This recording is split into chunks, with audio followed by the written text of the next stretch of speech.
పచ్చాని కొబ్బరికాయ వెచ్చాని నెయ్యిని పోసి కర్పూర ధూపం వేసి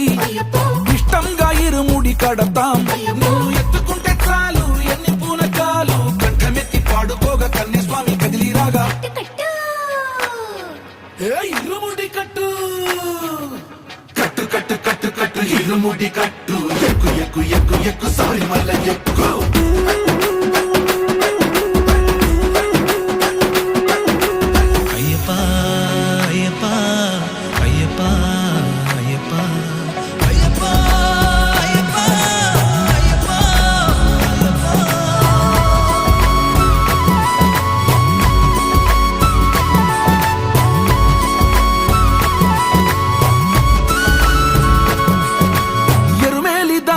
వస్తాం పంబలో నమూనకే వేస్తాం అప్పాచి మేడు